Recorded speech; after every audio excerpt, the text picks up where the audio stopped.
Je vais déjà présenter l'association et pourquoi est-ce qu'on fait ça, des conférences, des ateliers. Ensuite, je vous parlerai du constat en fait. Qu'est-ce qui se passe dans le tourisme aujourd'hui au niveau des impacts? Donc, quels sont les impacts sur l'environnement au niveau socio-culturel et économique du tourisme? Et enfin, on passera aux alternatives. Quelles sont les alternatives pour se déplacer, pour se loger, pour manger et pour prendre dans son sac à dos? Alors, c'est très vaste, donc je vais aller droit, vraiment essayer d'être le plus clair possible et vous donner des conseils pratico-pratiques. Mais bien sûr, on n'aura pas le temps de tout voir. Donc n'hésitez pas par la suite à m'envoyer un message sur le lien en tout cas de la page Facebook ou par mail s'il y a d'autres questions, s'il y a vraiment d'autres choses que vous voulez aborder. Voilà, donc pour présenter l'association, c'est l'essence du voyage. C'est un projet que j'ai porté pendant 1 an via une couveuse d'entreprise. C'est un projet que j'avais en tête depuis un certain temps et la couveuse m'a permis de tester ce projet-là. Donc avec l'association qui a été créée récemment en octobre, on organise des ateliers participatifs, des conférences pour parler des impacts du tourisme et des idées, des conseils pour voyager autrement. On a aussi édité un petit carnet pour préparer son voyage, pareil avec toute cette réflexion sur le tourisme et plein d'idées et de conseils pour voyager autrement. Du coup, je pourrais vous le faire passer si vous voulez regarder le carnet. Hop, voilà. Et donc, on participe aussi à certains festivals sur le voyage, pareil via des conférences ou des stands pour parler de cette problématique. Donc aujourd'hui, le tourisme. Alors, le tourisme aujourd'hui représente, selon l'Organisation mondiale du tourisme, 8% des gaz à effet de serre dans le monde.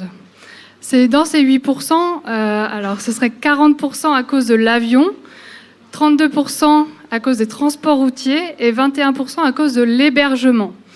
Le problème avec ce chiffre-là, en tout cas les 8% de gaz à effet de serre, c'est que l'Organisation mondiale du tourisme ne prend pas en compte les autres aspects comme la restauration, les croisières. Voilà, les croisières ne sont même pas prises en compte dans ce chiffre-là.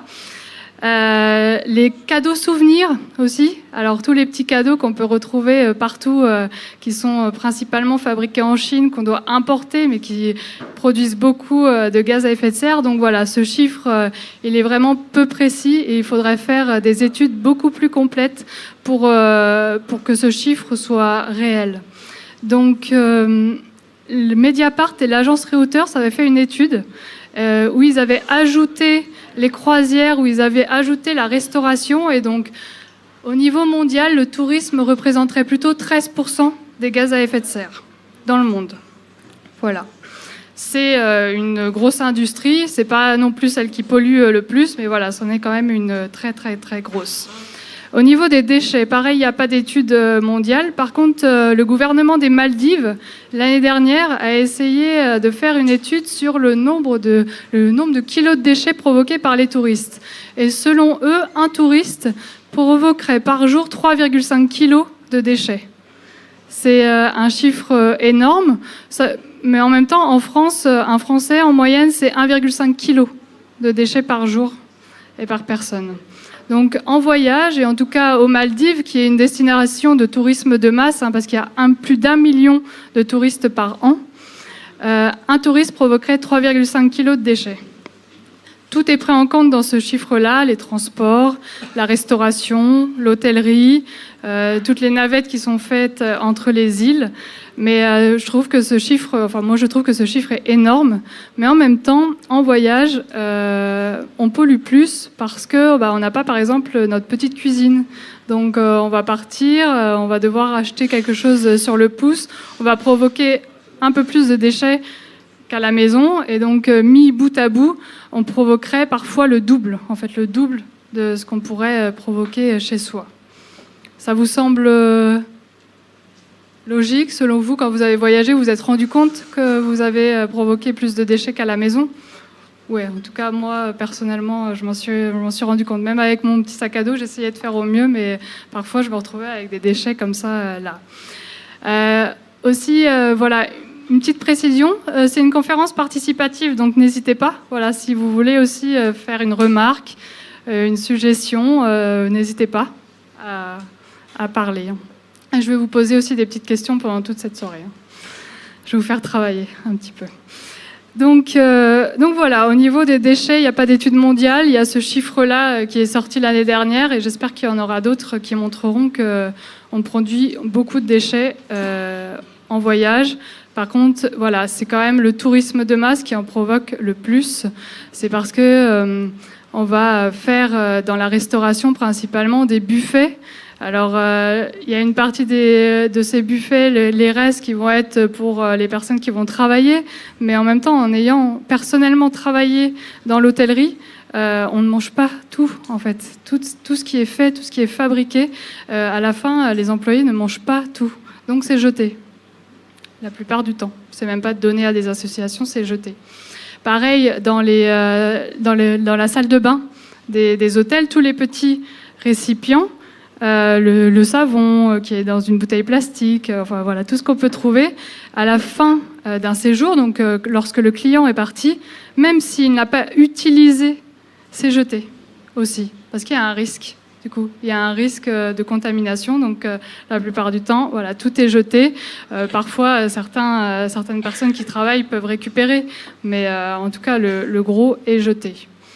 Maintenant, il y a certains hôtels qui mettent du coup des récipients pour que ce ne soit pas des déchets plastiques. Donc il y a quand même une avancée, mais dans beaucoup d'hôtels, ça reste quand même des petits récipients, des petits shampoings à usage quasiment unique. Au niveau des impacts sur l'environnement, le tourisme provoque aussi un impact que l'on voit parfois pas tant que ça, mais c'est la consommation d'eau et d'électricité dans certains endroits où les personnes, les habitants n'ont parfois même pas accès à l'eau et l'électricité toute la journée. Alors moi, je vais prendre un chiffre qui est énorme, mais en fait, ça se ressent un peu partout dans le monde. À Las Vegas, du coup, la consommation d'eau par habitant, donc à chaque fois, c'est remis par habitant, par jour. En fait, 1000 litres d'eau, il y a 1000 litres d'eau utilisés par jour et par habitant à Las Vegas. Remis au niveau mondial, c'est 150 litres d'eau par jour et par habitant. En Europe, c'est 200 litres, du coup. 200 litres d'eau par jour et par habitant. Donc, dans un espace où il y a peu d'eau, à Las Vegas, voilà, il y a peu d'eau, on utilise 1000 litres d'eau par jour et par habitant, principalement et presque exclusivement pour le tourisme de masse, pour les touristes. Alors ça va être dans les fontaines, ça va être dans les piscines, ça va être bien sûr dans l'hôtellerie pour les salles de bain, mais 1000 litres d'eau, moi ça me paraît complètement énorme. Je n'ai pas ma consommation moyenne personnelle par jour. En tout cas, voilà, en Europe, on se situe à 200 litres par jour et par personne, ce qui est déjà quand même énorme, qui est beaucoup. Donc c'est l'agriculture, en fait, du coup, principalement c'est l'agriculture après qui prend une bonne partie, mais c'est, voilà, à Las Vegas, c'est 1000 litres. Oui. Pour l'Asie, non. Par contre, du coup, j'ai un chiffre dans le monde, en fait, dans le pays où on utilise, en tout cas, il y a le moins d'eau, c'est 40 litres, du coup. 40 litres par jour et par habitant.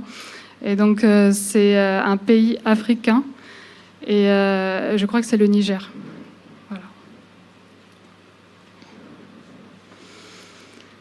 Voilà pour les impacts. Enfin, non, il y en a un autre. J'aimerais bien aussi parler d'un autre impact sur l'environnement, c'est le surpiétinement.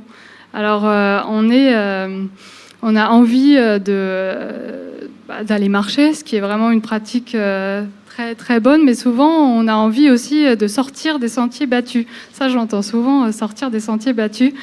Seulement, il y a certains sentiers qui ont été faits pour qu'on y soit, et qu'on évite de sortir en fait de ce sentier-là. Et en Bretagne, principalement, il y a un parc, toute une partie d'un parc a été fermée parce que les personnes sortaient du sentier et donc allaient marcher sur la flore qui est au bord de la mer. C'était vraiment difficile en plus pour les fleurs, tout ça, de sortir. Et là, il y avait le surpiétinement en plus de ça. Donc certains endroits ont été totalement fermés aux touristes, fermés aux personnes à cause de ça. Donc aussi une petite chose, enfin, voilà, il faut faire attention aussi à cette pratique-là, qui est très bien, hein, d'aller marcher, c'est très bien, mais éviter de sortir des sentiers. Les sentiers sont faits pour quelque chose, pour une bonne chose. Voilà. Voilà pour les impacts sur l'environnement. Il y en a plein d'autres, hein, bien sûr, à ajouter. Mais j'ai envie aussi de passer aux alternatives un peu plus rapidement. Donc, est-ce qu'il y a quelqu'un veut ajouter quelque chose pour les impacts sur l'environnement? En tout cas, on s'en est tous rendu compte. Je pense qu'on provoquait beaucoup de déchets, que dans des endroits où les déchets étaient vraiment mal gérés, on en retrouvait partout. Donc voilà, c'est vraiment un très très gros problème. Mais il y en a d'autres en fait. Et un autre qui est peu discuté, c'est les impacts socio-culturels. Donc le tourisme, pour moi, apporte deux impacts vraiment importants. C'est la standardisation. Du coup, le fait que tout soit standardisé. Et l'exemple de l'hôtellerie est parfaite. Alors l'hôtellerie de chaîne où vous pouvez avoir le petit déjeuner continental partout dans le monde. Donc avoir sa baguette avec du beurre et du jambon dans un hôtel au fin fond de l'Indonésie, eh ben, ça peut totalement se trouver. Donc ça, c'est un standard qui est mis en place. Pour quelles raisons ce standard est mis en place selon vous? Pour pas dépayser, exactement. Il y a une peur, hein, bien sûr, en allant dans un pays, c'est pour pas dépayser. Est-ce qu'il n'y aurait pas une autre raison?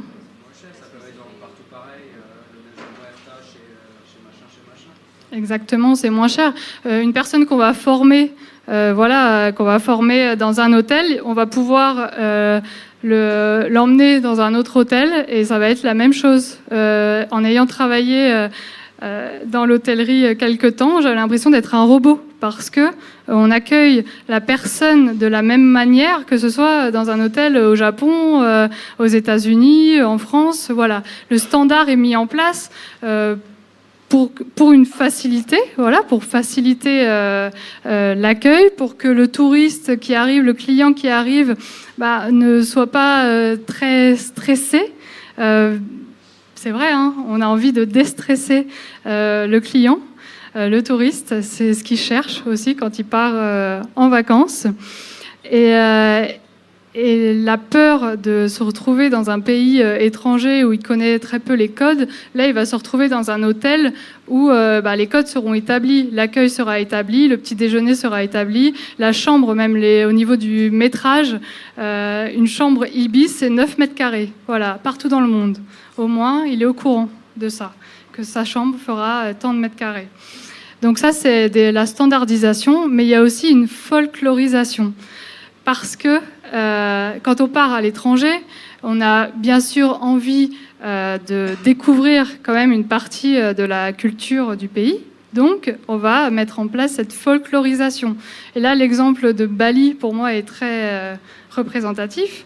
Les danses qu'on peut retrouver tous les soirs, à heure fixe, à tarif fixe aussi. Et quand on arrive à ce genre de danse, parce que même moi j'y suis allée, on nous explique pas en fait pourquoi cette danse était prévue tel jour dans l'année. On regarde juste un très beau spectacle de danse et voilà. Donc on a mis un petit peu de folklore dans la vie des touristes. On va pouvoir prendre quelques photos, mais on n'a aucune idée du pourquoi, du comment. Pourquoi cette danse était prévue, comment les personnes sont habillées et pour quelles raisons en fait elles sont habillées de cette manière. Donc voilà, on met un petit peu ce folklore-là. Et pendant un atelier, j'avais une personne qui m'a parlé, bon moi je n'y suis jamais allée, mais au Mexique pour la fête des morts. Donc c'était un Mexicain qui me disait, mais en réalité, la fête des morts, ce n'était pas du tout ça. on a complètement changé notre fête pour s'adapter aux touristes et on l'a même amplifié parce que du coup les touristes sont contents d'aller voir ce genre de spectacle. Donc voilà, c'est la standardisation et folklorisation. Ça vous paraît... vous l'avez vécu lors de vos voyages? Ça vous paraît plutôt juste? Bon, voilà. Alors, ce genre de pratique, ça a beaucoup de conséquences. Ça a la conséquence, par exemple, la perte des rituels. Ça a aussi... une autre conséquence est principalement dans les clubs vacances où on va se retrouver enfermé en fait dans le club et dès l'arrivée des clients, les personnes à l'accueil vont très souvent prendre les passeports, même les passeports, les cartes d'identité des clients pour qu'ils ne sortent pas. Et même, on va leur dire, surtout, ne sortez pas sans nous prévenir. Surtout, si vous voulez faire une excursion, venez nous voir. Là, c'est un enfermement total. Et donc, parfois, même très souvent, à l'extérieur, les habitants se posent vraiment la question, mais pourquoi on fait peur? Quel est le problème? Ils sortent en bus, ils rentrent en bus, on n'a même pas aucun contact avec du coup les gens. Et donc, cet enfermement cause vraiment de très, très gros problèmes. Il y a l'exemple de la Tunisie, par exemple, voilà, qui est très, très bien. Voilà au niveau des impacts socioculturels. Et ensuite, il y a les impacts économiques. Alors, le tourisme rapporte beaucoup. Le tourisme, c'est 1 emploi sur 10 dans le monde. C'est 10% du PIB mondial. Donc, c'est vraiment une économie très, très importante. Par contre, à qui rapporte cet argent? C'est principalement aux grosses entreprises qui sont établies dans la plupart des pays partout dans le monde. En Thaïlande, 70% des revenus de l'hôtellerie de chaînes, donc là on parle des groupes de chaînes comme Accor, comme Four Seasons, comme d'autres vraiment très très gros, 70% de leurs revenus ne restent pas dans le pays et renvoyés dans la maison mère. Donc il y a seulement 30% du revenu donc, de ces chaînes hôtelières qui sont donc déversés dans le pays. Ça va être dans les salaires, ça va être aussi quand même dans certains achats, mais 70% sont renvoyés. Je trouve ça complètement aberrant. Donc il y a cet impact-là. Il y a aussi l'autre impact de l'augmentation des prix.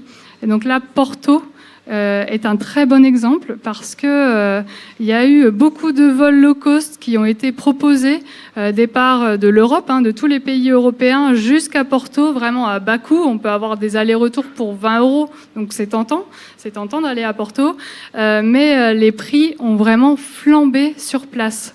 Les propriétaires, bien sûr, ont vu cette manne financière, donc la plupart ont mis leur logement sur Airbnb plutôt que de le proposer aux habitants qui voulaient se loger. Et maintenant, à Porto, pour avoir un hébergement, un appartement type T2, c'est 600 € par mois, alors que le salaire minimum, c'est 580 € par mois au Portugal. Donc la plupart des gens ne peuvent même plus se loger dans leur propre ville à cause de ça, en fait, à cause du boom touristique qui s'est fait d'un coup.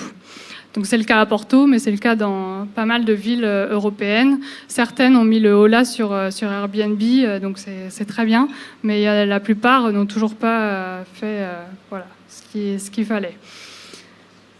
Voilà au niveau des impacts économiques. Pareil, il y en a d'autres encore, mais du coup, on va passer aux alternatives, à part s'il y a des questions sur les impacts.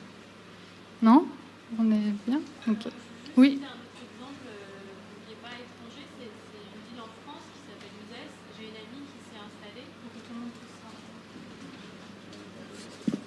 J'ai une amie qui s'est installée à Uzès et elle me disait qu'à cause de Airbnb, la plupart des propriétaires mettaient leur logement en location dessus et que les locaux ne pouvaient plus se loger en fait. Donc il y avait vraiment une crise du logement là-bas.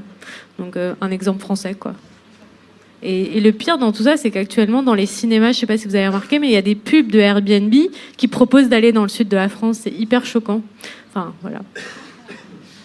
Non, j'ai pas vu, ça fait un petit bout de temps, je suis pas allée au cinéma, alors, mais du coup, non, ça m'étonne pas, en fait, mais après, voilà. Certaines villes ont mis le haut là. À Paris, je crois que maintenant, c'est 90 jours par an. On peut louer, du coup, son logement 90 jours par an. Non, 120 jours à Paris et c'est 90 jours à Bordeaux. Voilà. Donc, il y a certaines villes qui essayent de mettre en place certaines lois. Bon, ça reste quand même pas mal, hein. 120 jours par an, c'est quand même beaucoup. Voilà au niveau du constat. Qu'est-ce qui se passe au niveau mondial? Maintenant, il y a des alternatives possibles. Et du coup, moi, je les classe en 4 grandes parties. La première, ça va être se déplacer, le déplacement.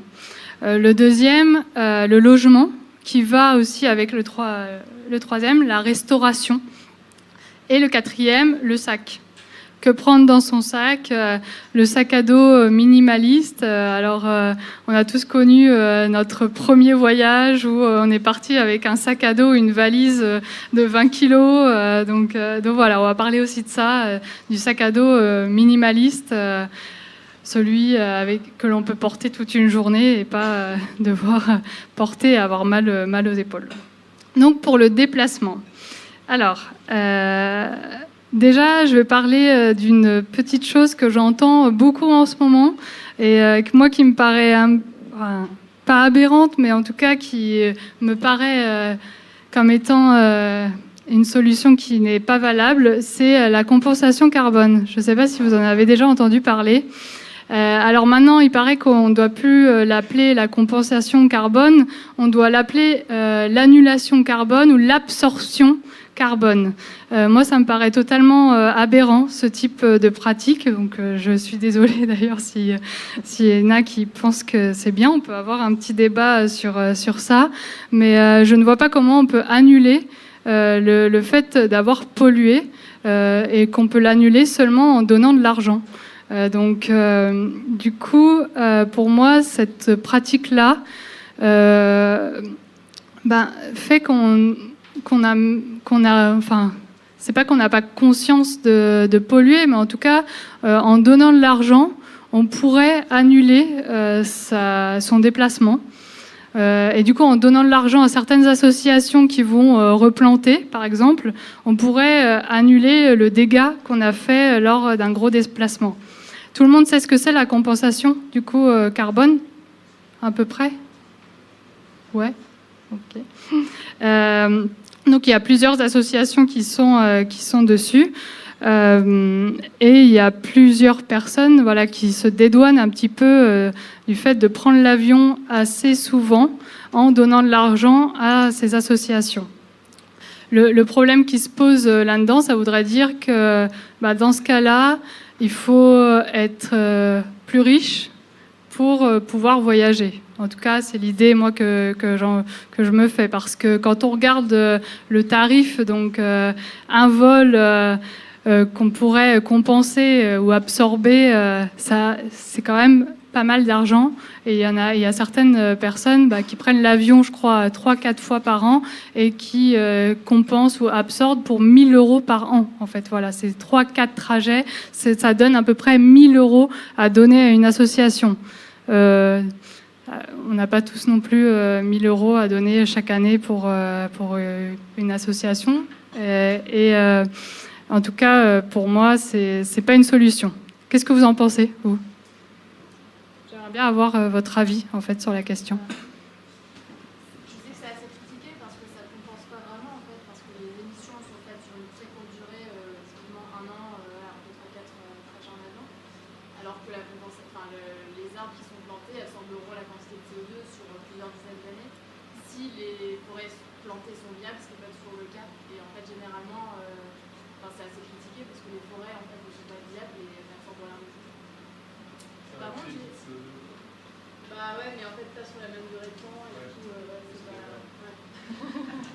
Et j'ai vu aussi des gens qui renommaient ça la contribution carbone pour effacer l'idée que ça absorbe complètement la dette de...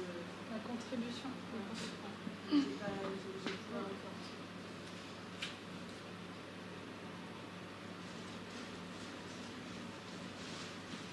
Non, parce que j'ai écouté une radio et c'était des personnes qui parlaient voilà, des alternatives possibles pour les transports. Et pendant 1 heure, vraiment 1 heure, c'était cette idée-là qui sortait. Et il y avait seulement cette idée-là. Donc moi, ça m'a paru complètement dingue d'avoir seulement cette idée-là. Voilà. Moi, j'ai écouté une autre émission de radio où il y avait un pour et contre. Et il y avait une personne qui faisait de l'apologie de la compensation carbone et la personne qui proposait des alternatives, elle avait un peu moins voix au chapitre. Et la compensation carbone, ça a été vraiment la conclusion de l'émission, quoi, qui était sur comment voyager autrement et durablement. Et pour ce qui est de mon cas personnel, j'ai repris l'avion cette année après 4 ans. C'était une dure décision, mais nécessaire. Et je me suis dit, bon, bah, je vais compenser. Et quand je suis allée voir, effectivement, c'était un coût. C'était super cher. Et je me suis dit, bon, j'ai fait des efforts ces dernières années, donc bon, bah, c'est pas grave, je fais plein d'efforts par ailleurs, et donc j'ai pas payé, quoi. Mais je trouve ça hyper cher. Et puis, il y a un truc qui met un peu mal à l'aise, je trouve, dans le fait de donner de l'argent comme ça. Oui, totalement. Moi, ça me met assez mal à l'aise. C'est comme si tout avait un prix. Voilà. Oui. Juste pour faire l'avocat du diable, même si forcément la meilleure solution ce serait effectivement pour ceux qui ne veulent pas, par exemple, ceux qui sont en business trip, aux États-Unis par exemple, parce que là-bas, ils sont tout le temps en avion pour arriver dans le monde, ils se disent bon bah si au moins je peux pas compenser, mais planter pas mal avec l'argent des gars qui commencent à business trip, c'est pas la pire des idées. C'est mieux faire. Donc on pourrait mettre ça quand même dans une solution. Voilà, une des solutions, ça pourrait être ça. Bon, voilà. Moi perso, je la mets pas dans une solution, mais après je comprends en fait, je comprends le principe et du coup, pour moi, c'est pas la seule. Par contre, il faut pas la mettre, comme j'ai pu l'entendre dans plusieurs émissions radio, il faut pas la mettre comme la seule et unique solution pour pouvoir se déplacer. Je crois que j'avais entendu en plus que l'avion représentait aujourd'hui 3% des gaz à effet de serre. En fait. Donc c'est vrai qu'on tape beaucoup sur l'avion, alors qu'il y a d'autres moyens de transport, comme les croisières, voilà, qui elles aussi provoquent beaucoup de pollution. Et un paquebot de croisière à quai, c'est comme 10 000 voitures, en tout cas au niveau des particules fines, c'est comme 10 000 voitures. Donc aussi, on me dit souvent l'excuse, oui, mais au moins sur le paquebot, il y a 3000 personnes. Oui, mais ces 3000 personnes, c'est pas comme 10 000 voitures. Enfin, voilà. Donc du coup, il y a aussi les croisières dont on parle un peu, mais pas tant que ça. Ça reste quand même une chasse gardée.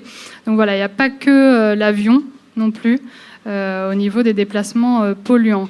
Et d'ailleurs, si vous voulez regarder un peu le comparatif, il y a deux personnes, du coup, deux blogueurs.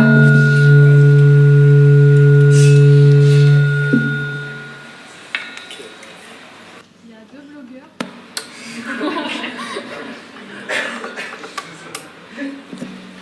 Oui, ouais, c'est une bonne idée pour passer aux gens. Il y a deux blogueurs qui sont maintenant très connus, c'est tourdumondiste.com.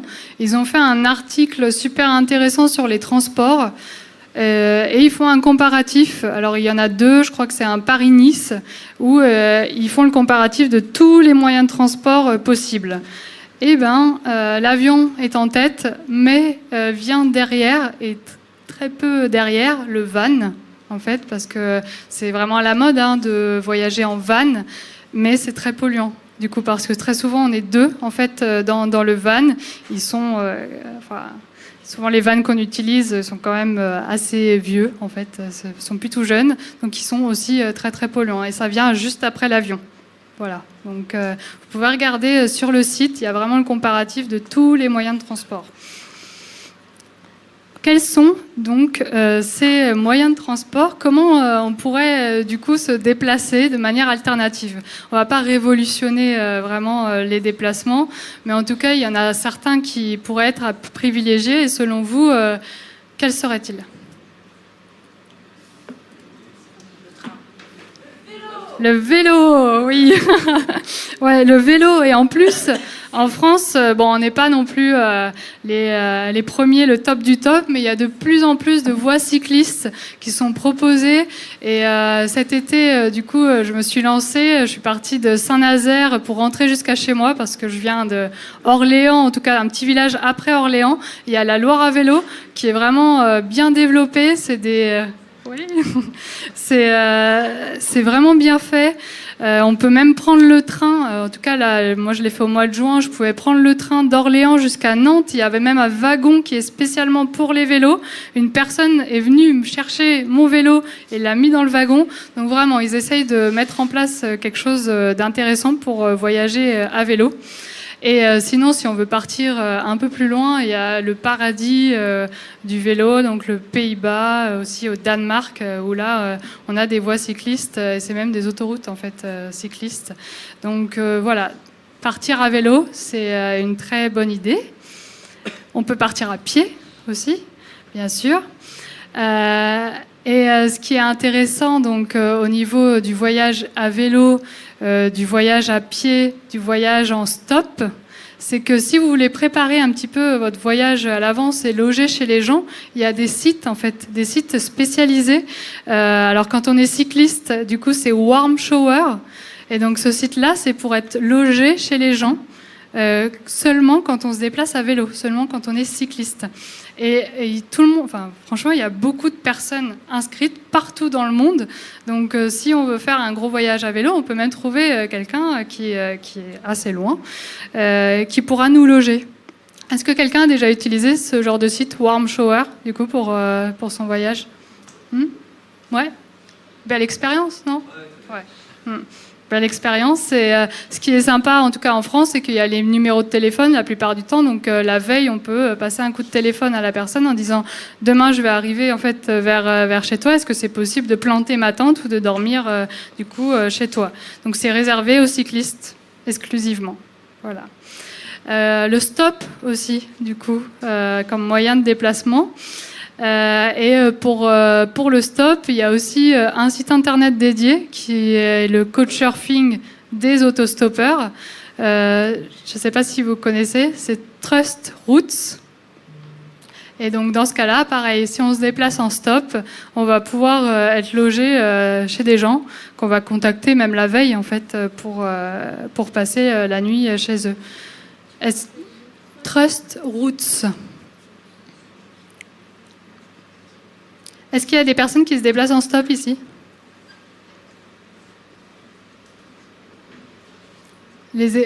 Alors, est-ce que vous pouvez donner votre expérience? Parce que est-ce que parmi vous, il y en a certains qui sont quand même qui ont eu une peur en fait de passer le cap et de se déplacer en stop? Est-ce qu'il y a des personnes qui ont cette peur-là ou pas ici? Ouais, voilà. Donc j'aimerais bien quand même une expérience. Pour savoir comment ça se passe. Est-ce qu'il y aurait des conseils à donner pour faire du stop? Et est-ce que ce ne serait pas une belle manière de se déplacer, selon vous?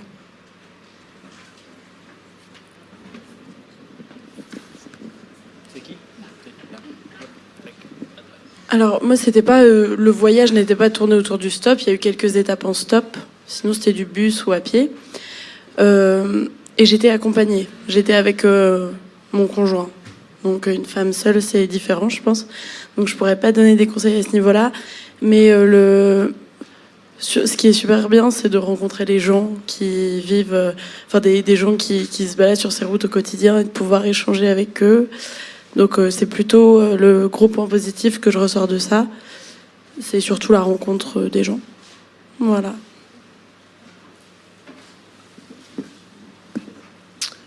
Moi, pareil, que des bonnes rencontres, en réalité. Pas vraiment d'appréhension, mais toujours un peu. Je pense que d'être deux, ça peut aider, mais c'est bien tout seul aussi. Et généralement, des bonnes rencontres, sinon les gens nous prennent pas, j'ai envie de dire. C'est souvent des gens qui ont envie de discuter, donc c'est sympa. Oui, exactement. Après, il y a aussi un site internet qui s'appelle Hitchwiki. Et c'est collaboratif. Donc, par exemple, moi, j'ai mis les informations pour partir d'Orléans. où se poster, où se mettre si vous voulez aller jusqu'à Paris. Donc ce site-là, il est super intéressant pour savoir où se mettre, et aussi il y a des petits conseils. Personnellement, moi, je mets jamais une pancarte en mettant ma destination. Je fais juste du stop au bord de la route. Et quand la personne s'arrête, je vais lui poser la question, où est-ce que tu vas? Et parce que moi aussi j'ai cette appréhension, je jette un coup d'œil. Voilà, je jette un coup d'œil dans la voiture, et si je le sens, bien sûr que j'y vais. Si je le sens pas, je peux toujours dire à la personne, ah bah non, c'est pas ma destination, je me suis trompée, moi c'est de l'autre côté. Enfin voilà, il y a toujours ce petit moment où on peut dire non, en fait, non, parce qu'on ne se sent pas. Et donc c'est une très belle manière de se déplacer, de faire des rencontres et des gens qu'on n'aurait jamais rencontrés dans nos vies tous les jours. Donc voilà, faire des petits tronçons en stop. Il y a aussi des pays qui sont vraiment très bien réputés, comme l'Irlande et l'Écosse, où là on n'attend même pas 2 minutes au bord de la route, quelqu'un s'arrête quasiment au bout de 30 secondes. Donc il y a des pays aussi où c'est très sympa de faire du stop. Il y en a d'autres où ça va être vraiment très compliqué, comme la Grèce ou l'Italie, où là il faut parfois rester 1 heure au bord de la route avant que quelqu'un s'arrête, et même 1 heure, c'est sympa. Donc pour commencer, si vous voulez commencer, plutôt un pays où c'est plus facile. En tout cas, voilà, c'est le conseil que je pourrais vous donner. Donc là, on a parlé marche, on a parlé stop, on a parlé vélo. On peut parler aussi voilier, du coup. Donc ça, c'est pour des voyages un peu plus longs, quoique pas forcément. On peut être équipière ou équipier sur un voilier. Et il y a 2 sites internet de référence. Il ne faut pas forcément avoir de connaissances ou de compétences dans la voile. En tout cas, je donne vraiment cette information. Je l'ai fait l'été dernier et je n'ai aucune compétence.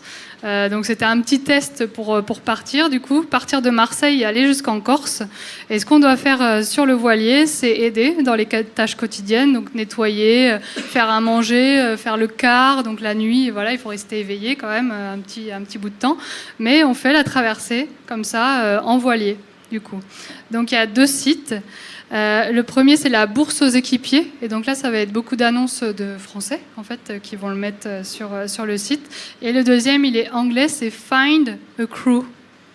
Donc, tout, c'est bon? Voilà, une autre manière de se déplacer, du coup, c'est le voilier. Ça peut être le voilier. Oui.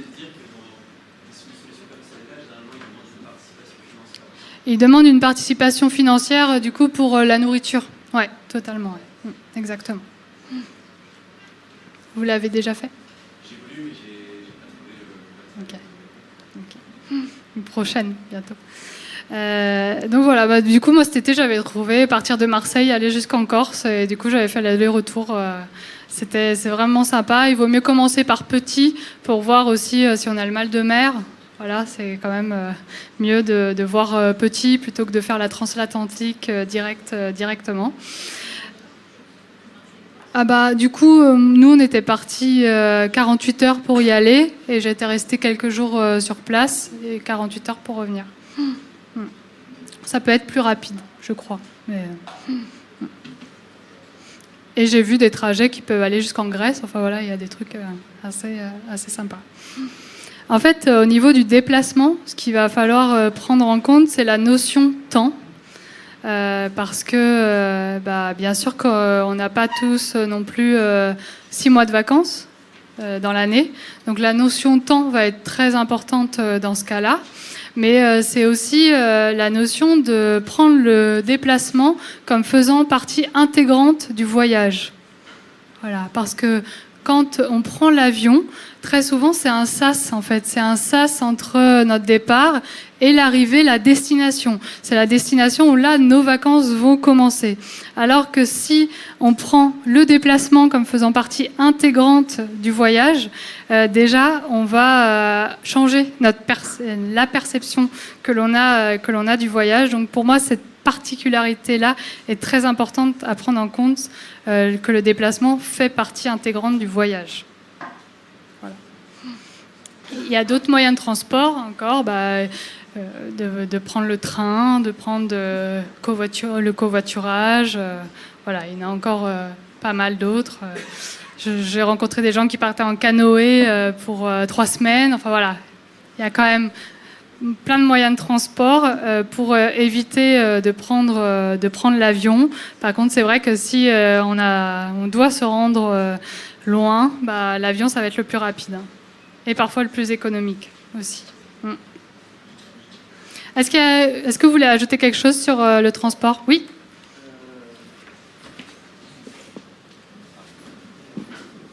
Tu parlais des alternatives au transport par rapport à l'avion, des alternatives qui seraient moins impactantes au niveau écologique. Mais je trouve ça un peu limite de mettre dedans le covoiturage et l'autostop, parce qu'en fait, tu reportes la responsabilité sur le véhicule qui te transporte, mais tu as le même impact que si c'était ton propre véhicule. Alors, pour le stop, du coup, en réalité, la personne devait faire ce trajet, quoi qu'il en soit. Donc, qu'on soit une personne en plus dans la voiture. Par exemple, sur le site tourdumondis.com, je ne suis pas totalement d'accord avec eux, mais selon eux, le stop, c'est 0 carbone. Parce que on va aller d'un point A à un point B, on va utiliser une voiture qui, de toute façon, devait faire le transport. Donc, nous, on n'impacterait pas plus.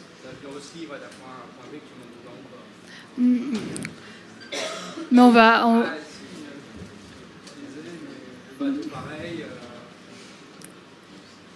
Non, parce que dans ce cas, enfin pour moi, je suis pas d'accord avec ça. Dans le stop, on va avoir beaucoup de choses à côté. Déjà, on va avoir la rencontre, on va avoir cette notion de temps. Bien sûr que c'est très aléatoire. Hein. On va pouvoir partir tôt le matin et on n'est pas sûr d'arriver le soir. Alors que bon, logiquement. Mais on parle de pollution là. Là, on parle pas d'invention, on parle de pollution là. Parce que tout à l'heure vous avez dit l'avion, d'ailleurs le van en général, on est 2, on peut être 3, on peut prendre un autostoppeur, mais le van pollue comme à partir du moment où on prend du carburant, on pollue. Donc l'impact zéro, c'est pas. Non, mais l'impact zéro. L'impact zéro, de toute façon, on ne pourra pas l'avoir. Hein. Voilà. Et il faut pas et pour moi, il ne faut pas non plus culpabiliser. Du coup, se culpabiliser soi-même et culpabiliser la personne qui va utiliser la voiture. On va pas culpabiliser une personne qui s'arrête pour prendre un autostoppeur. Hein. Non, je pense pas.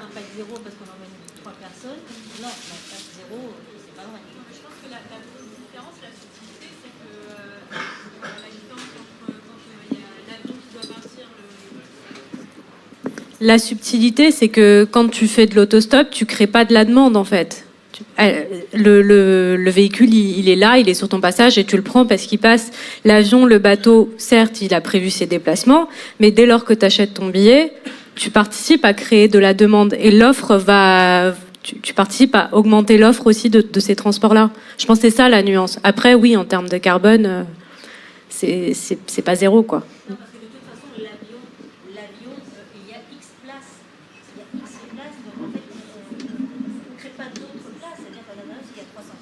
Non, mais si personne prenait l'avion, il y aurait moins de vols, en fait. Il y en aurait moins et il y en aurait plus.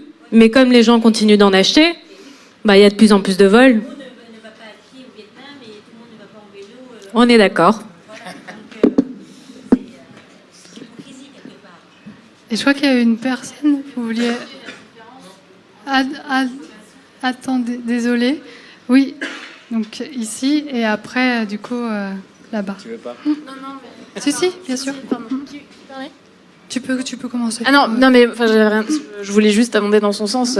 C'est qu'effectivement, la consommation est là, mais le fait d'acheter des billets d'avion, même si l'avion, dans tous les cas, part même à vide, s'il y a de plus en plus d'avions qui partent à vide, il y en aura de moins en moins qui seront programmés. Donc, dans tous les cas, il y aura un impact de ne pas prendre l'avion, alors que prendre l'autostop ou ne pas en prendre, les gens prendront quand même leur voiture.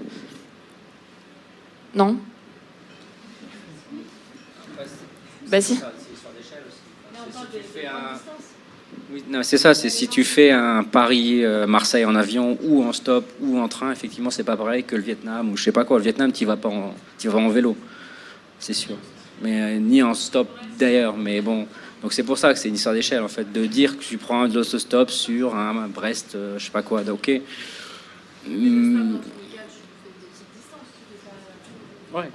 Mais t'en as beaucoup qui tous les jours vont ils vont de Toulouse à Paris en prenant l'avion, ils vont bosser à Paris, ils partent le matin, ils reviennent. Tous les gens qui bossent pour une compagnie aérienne, ils bossent pas forcément, ils vivent pas à Paris. Hein. T'as tous les gens, tous les PNC, tous les gens qui sont dans les avions. Mais du coup, c'est pas de... Non, on parle de la pollution. Là, tout à l'heure, on parle de pollution. On parle pas de démagogie ou comme ça, c'est de la pollution. Et quand on pointe du doigt, Est-ce que... Ah. Merci. Pour moi, il n'y a que le covoiturage, enfin, il n'y a que le stop qui ne crée pas de déchets, parce que le covoiturage peut créer un déchet. Par exemple, on va covoiturer plutôt que prendre le train. Par exemple, pour descendre dans le sud, je sais qu'en faisant du covoiturage, en prenant ma voiture et en mettant un trajet sur Blablacar, je vais pouvoir gagner un petit peu d'argent, rentabiliser mon trajet, plutôt que de prendre le train. Donc voilà, je voulais juste rebondir sur le fait qu'il n'y avait que le stop qui créait pas forcément, qui rajoutait pas un déchet écologique. Voilà. Oui, parce que pour aller plus loin aussi, il y a certaines personnes qui pensent que prendre le cargo, du coup, il y a certaines places sur les cargos, c'est comme avoir un impact zéro. Alors, j'ai lu ça plusieurs fois. Du coup, si on prend le cargo, on va de toute façon ne pas avoir d'impact parce qu'il devait partir. En tout cas, voilà, mais il pollue quand même. Ouais, exactement. Alors, oui, et pour remettre un petit peu les choses en place, du coup, je ne parle pas des déplacements que pour avoir un impact zéro, hein, en fait, hein, dans ce cas-là. Je parle aussi de voyager de manière alternative. Et ce qui prend en compte dans l'alternatif, c'est pas que l'environnement. Voilà, parce que j'ai parlé des impacts environnementaux, mais aussi des impacts socioculturels et économiques. Donc, je reprends aussi dans mes alternatives tous ces impacts-là. Et donc, l'impact économique, quand on va faire du stop, il y en a un qui est clair, hein, c'est qu'on va dépenser 0 € pour faire un trajet. Et l'impact socioculturel, c'est aussi qu'on va faire des rencontres qu'on n'aurait jamais faites si on avait pris un avion. Voilà, si on était allé d'un point A à un point B. Voilà, pour remettre aussi le petit curseur, c'est pas que avoir un impact zéro dans le cas du déplacement. En tout cas, moi, je pense. Voilà. Et c'est bien, ça fait débat, c'est vrai. De toute façon...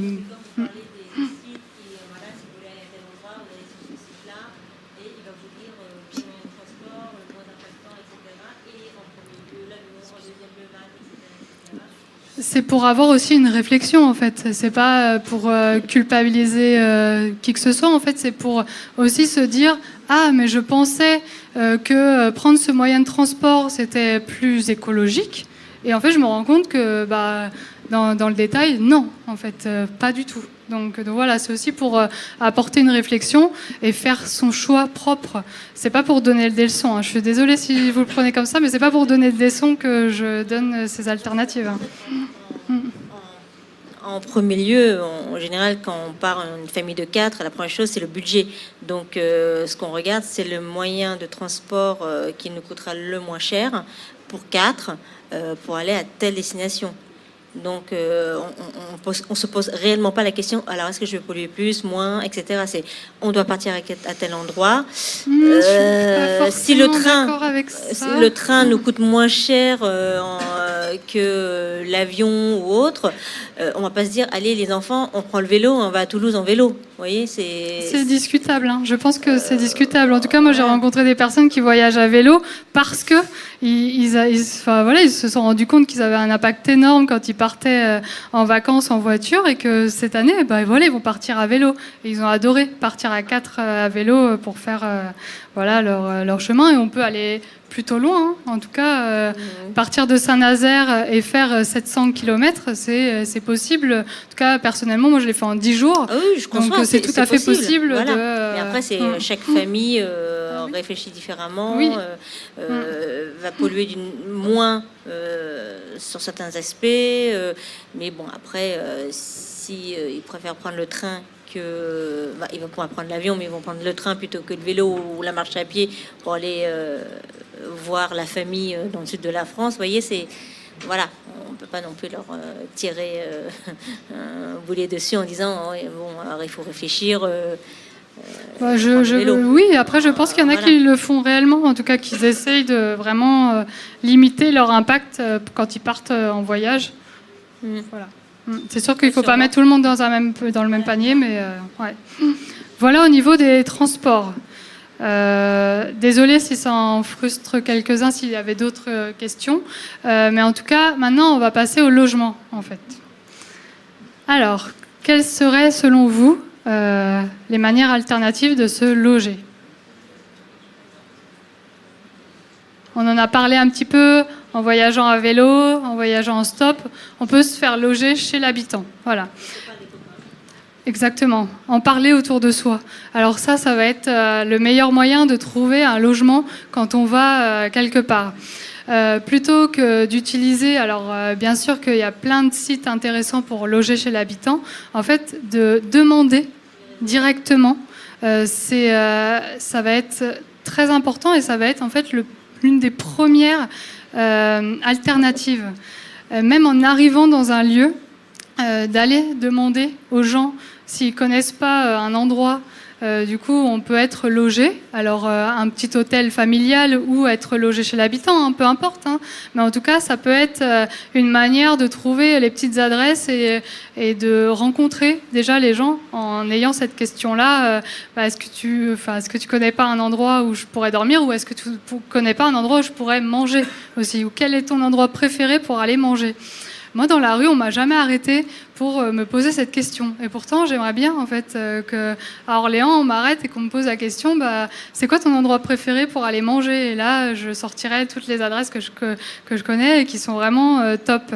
Donc, voilà. Quand on voyage, ça peut être des petites questions qu'on peut poser aux gens. Quel est votre endroit préféré pour aller manger ? Ou est-ce que vous connaissez pas un endroit où je peux dormir ? Voilà, un petit hôtel ou chez les gens, ou peu importe. Voilà. Sinon, pour se loger, il y a d'autres manières. Donc, il va y avoir chez l'habitant sans échange d'argent. Donc là, ça va être le couchsurfing. Il y a d'autres sites aussi. Il y a Be Welcome. Du coup, ça, c'est un autre site où il y a un peu moins d'inscrits, mais où c'est un peu plus facile de se faire héberger, en fait, parce qu'il y a moins de personnes sur le site. Alors que couchsurfing, c'est parfois un peu difficile. Il faut s'armer de patience, ou en tout cas faire des messages bien orientés vers la personne, avoir bien lu son profil pour pouvoir être accepté. Mais après, ça dépend. En tout cas, sur Bruxelles, j'ai déjà réussi à être logée avec Couchsurfing. À Paris, j'ai jamais essayé, mais en tout cas, voilà, je pense que c'est tout à fait possible de se faire loger partout dans le monde. Par ce site-là, mais pas que. En fait, Couchsurfing, c'est aussi pour rencontrer les gens et maintenant pour aller boire un café, pour aller boire un verre, pour faire une sortie. Donc, c'est pas seulement le logement chez l'habitant sans échange d'argent, c'est aussi la rencontre. Rencontrer les gens pour aller manger quelque chose, boire un verre. Et ça a été pour moi une des belles rencontres aux Comores.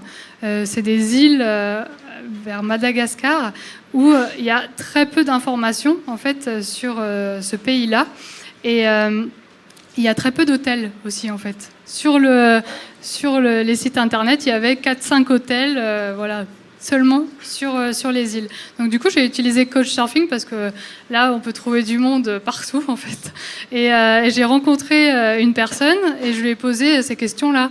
Est-ce qu'il n'y aurait pas des petits endroits où je peux aller dormir, des bungalows au bord de la plage ? Est-ce que tu connais pas des petits restos locaux ? Et là, en fait, il m'a donné une liste, et il y en avait plein, en fait, plein de bungalows au bord de la plage qu'on pouvait louer 5 € la nuit.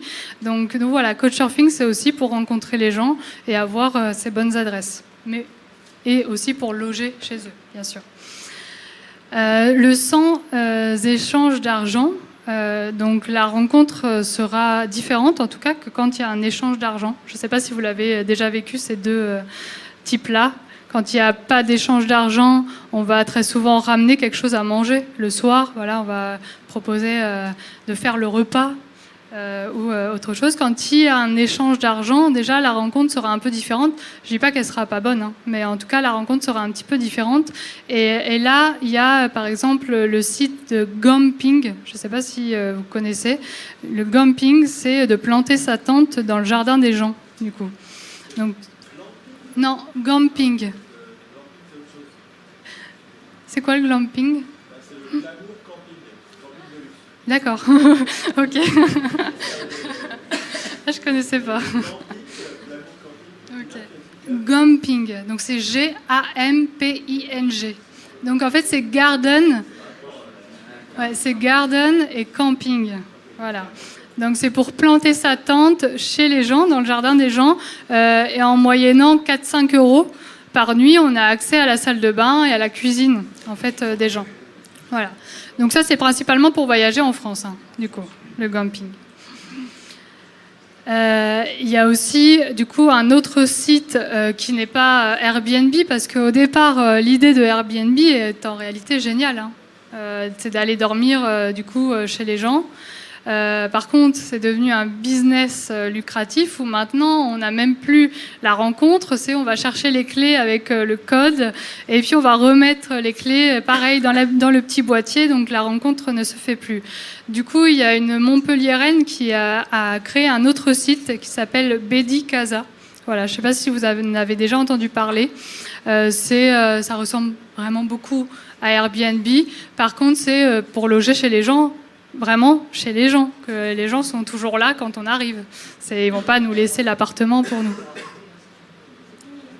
Bedi Casa, non, parce que je l'ai vu, là je l'ai rencontré à Montpellier.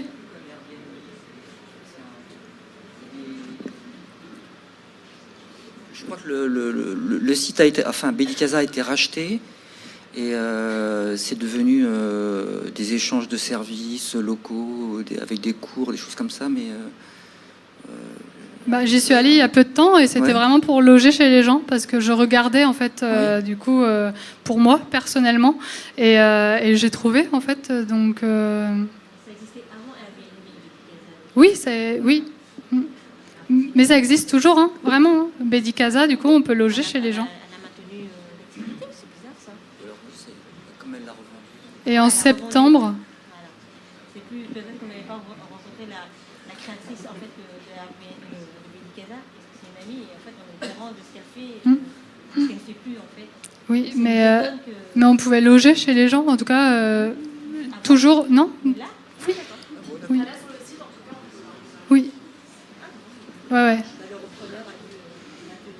En tout cas, certainement. Par contre, je n'avais pas en tête que ça a été racheté. Mais, donc, on peut loger toujours chez les gens sur Bedi Casa. Et j'ai vu que c'était un peu partout dans le monde aussi. Donc, on peut trouver ça partout dans le monde. Oui.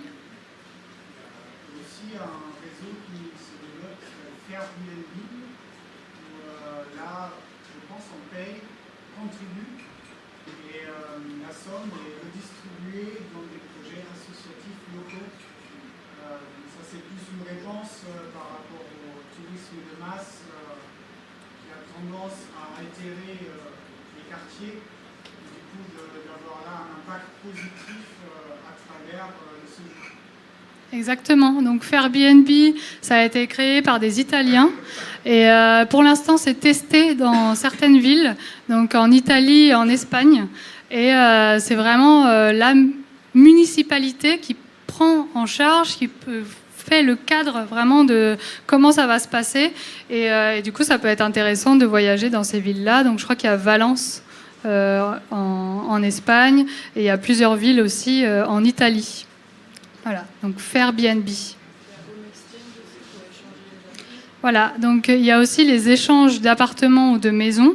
Je crois qu'il y en a un qui s'appelait Guest to Guest et maintenant c'est devenu Home Exchange. Et dans ce cas-là, c'est par points.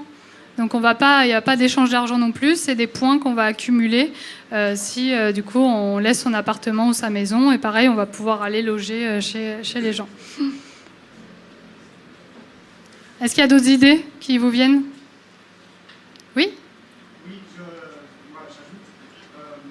été là au début, donc je ne sais pas si ça a été évoqué, mais quand je suis arrivé, on parlait plutôt des voyages lointains, des transports, mais il y a aussi beaucoup de projets qui sont là pour réinventer un peu le voyage en bas de chez soi. Donc, un des plus beaux exemples est sûrement la coopérative Hôtel du Nord à Marseille, qui, elle, permet de dormir chez l'habitant avec l'idée de aussi faire une promenade dans les quartiers. Et donc ça, c'est l'idée à la fois de revaloriser un peu l'image des quartiers nord, mais aussi en se basant sur la charte européenne du droit de la culture. Donc ça, c'est un texte qui promeut un peu le droit de participer à la création de la culture locale.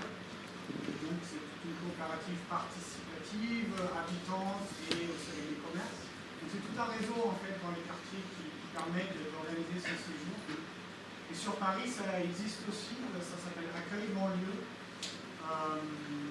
C'est pas encore très structuré, c'est pas très visible, mais là c'est un peu la même idée dans les voyagers dans les quartiers périphériques de Paris.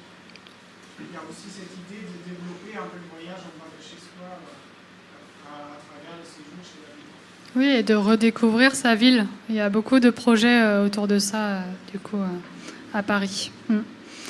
Et puis dans d'autres villes françaises. Je voulais aussi faire un petit aparté, du coup, sur les volontariats. Donc les volontariats, c'est d'être logé chez les gens. En échange, alors, ça dépend. Vraiment, là, il faut regarder toutes les annonces parce que la base, c'est 5 heures par jour. On va donner de son temps 5 heures par jour. Et en contrepartie, on est logé et parfois nourri. Donc, il y a plusieurs sites Internet.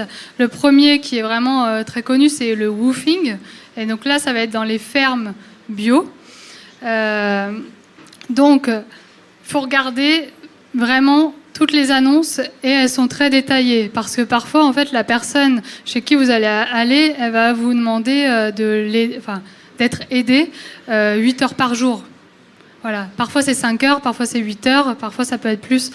Mais ce qu'il faut faire attention avec ce type de pratique, c'est que d'un autre côté, est-ce qu'on ne piquerait pas le travail de quelqu'un ?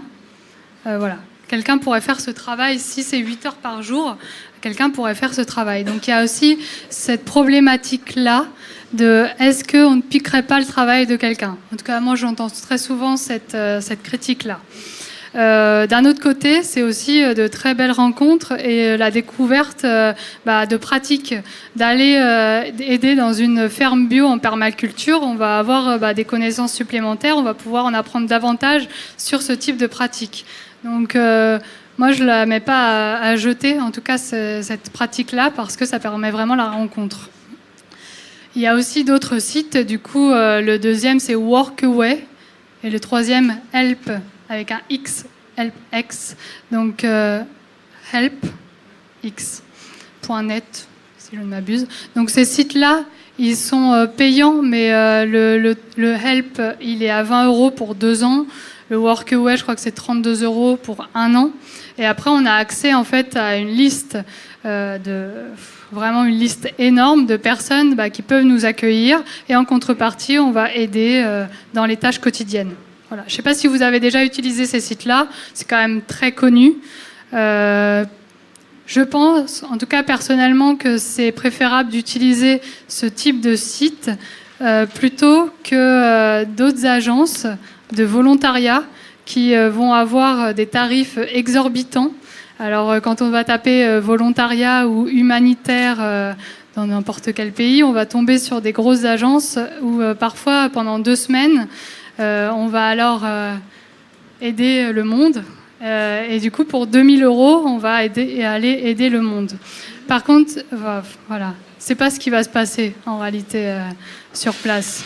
C'est des grosses agences qui mettent ça en place et c'est seulement pour le business. Donc voilà, faites attention en tout cas aux grosses agences de volontariat payer 2 000 € son voyage de 2 semaines, ça me paraît vraiment très très gros. Donc voilà, et puis il y a certaines pratiques, donc particulièrement avec les enfants, qui peuvent être très mauvaises pour les enfants. On ne s'improvise pas professeur si on ne l'est pas, et on ne va pas aller dans un orphelinat pendant 2 semaines. En tout cas, l'attachement est horrible pour les enfants. Donc voilà, il y a certaines pratiques comme les orphelinats et comme le fait d'être professeur qui ne sont pas bien, en fait. Voilà. Je ne sais pas ce que vous en pensez, vous. On appelle ça le volontourisme, du coup. Est-ce que vous l'avez déjà vécu ou est-ce que, du coup, ça vous semble choquant, ce genre de pratique ?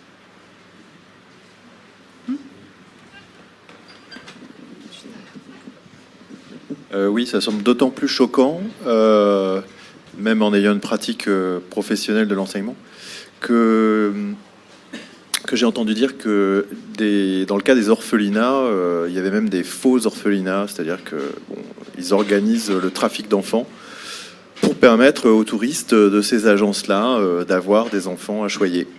Ça a été dénoncé plusieurs fois. Oui, exactement. Oui. Voilà pour le logement, et aussi un autre site collaboratif qui s'appelle Voyagir. Et ce site-là, ça a aussi été créé par une Française. Et vu que c'est collaboratif, en fait, on peut mettre nos bonnes adresses.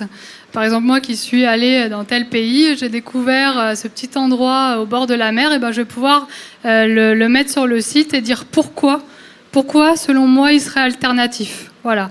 Donc c'est un site collaboratif où maintenant il commence à avoir de plus en plus d'adresses dans le monde entier. Ça peut être un moyen de découvrir même des adresses à côté de chez soi. J'avais vu là à Clermont-Ferrand, à côté de Clermont-Ferrand, il y a un hôtel qui s'est construit et il est 100% autonome au niveau électrique. Alors j'avais jamais entendu parler de cet hôtel-là. Grâce à ce site-là, du coup, j'ai pu le découvrir. Voilà, donc c'est Voyagir. Au niveau de la restauration, donc si on est logé chez l'habitant par le woofing, on va être très souvent nourri, mais parfois non. Donc c'est bien, il faut bien communiquer avec les gens qui vont nous accueillir pour savoir qu'est-ce qui est pris en compte ou pas. Ou sinon, il y a des lieux vraiment super intéressants pour aller manger. Et l'un des lieux top, ça va être le marché. C'est logique, basique, mais en tout cas, c'est vraiment un lieu où il y a de la vie et où on va pouvoir aller manger vraiment local. Pareil que pour l'hébergement, en fait, on peut demander aux gens directement où est-ce qu'ils ont leurs petites habitudes, leurs petits restos locaux. Est-ce que vous voyez d'autres moyens ? Moi, j'en vois aussi un autre, mais ça va être le glanage, en fait. Le glanage, c'est par exemple aller en France à la fin d'un marché et demander s'il y a des trucs qui vont être jetés pour les récupérer. Ça va être par exemple de manger des plantes sauvages comestibles. Je dis pas d'aller dans la forêt et de prendre les plantes qui sont là. En fait, je dis juste qu'il y a certaines balades qui sont faites maintenant pour reconnaître en fait les plantes sauvages et pour pouvoir après les utiliser dans la nourriture, dans ce qu'on va manger. Il y en a certaines qui sont très faciles à reconnaître. Voilà. Donc ça peut être un petit moyen de faire une balade, de pouvoir prendre quelques plantes et de manger ensuite ces plantes-là. Voilà. Mais il faut s'y connaître, hein. Il faut être sûr à 100%. C'est comme les champignons, il faut être sûr à 100% de ce qu'on va manger. Voilà, on ne prend pas ce qu'on ne connaît pas et on ne fait pas comme le film que tout le monde connaît, là, Into the Wild. Hein. C'est tout. Et enfin, on va passer dans le sac à dos. Donc là, je ne vais pas vous dire combien de chaussettes prendre. En fait, c'est plus qu'il va avoir certains accessoires qu'on va pouvoir emporter pour éviter de polluer sur place. La première, ça va être la gourde. Alors, dans certains pays, on ne va pas pouvoir boire l'eau du robinet. Il faut même faire très attention de ne pas la boire. Il y a une manière de la faire bouillir, mais On ne peut pas faire bouillir partout. On va pas pouvoir, si on n'a pas ce qu'il faut, on ne va pas pouvoir faire bouillir. Du coup, il existe des systèmes de filtration, soit une gourde filtrante, soit un autre système à UV qui va assainir l'eau. Il en existe pas mal. Donc, je ne vais pas vous dire une marque en particulier parce que je ne suis pas payée par les marques pour vous en parler. Mais je vous renvoie sur le site que je vous ai donné au tout début, tourdumondiste.com. Et ils ont fait un article spécial sur la filtration. Et là, ils vont vous donner donc, tous les systèmes possibles avec les avantages et les inconvénients de chaque. Et comme ça, vous allez pouvoir faire votre propre choix. Mais c'est très, très important d'avoir ça avec soi parce que les bouteilles d'eau qu'on peut utiliser en voyage, c'est 2 voire 3 bouteilles par jour quand il fait vraiment chaud. Donc voilà, c'est vraiment quelque chose à avoir dans son sac. Qu'est-ce qu'il y aurait d'autre donc, de primordial au niveau hygiène, selon vous, à prendre ? Ouais, mouchoir en tissu, oui, totalement. On peut prendre un mouchoir en tissu qu'on peut laver rapidement. Et en parlant de laver, oui, pour les femmes, par exemple, oui. Exactement. Donc, pour les femmes, si on part pour quelques mois, bien sûr qu'on va avoir nos règles. Donc, du coup, on peut prendre des protections hygiéniques lavables ou la cup. Voilà. Ça dépend. Voilà. Il faut faire. Déjà, il faut l'utiliser, je pense, chez soi et prendre ce qu'on utilise chez soi. Donc voilà. Il y a serviette hygiénique lavable, culotte lavable, cup. Il y a aussi éponge. Moi, j'ai jamais testé, hein, mais donc voilà, il y a 4 choix. Ouais, des éponges, du coup. Bon, voilà. Ça, totalement, il faut prendre avec soi.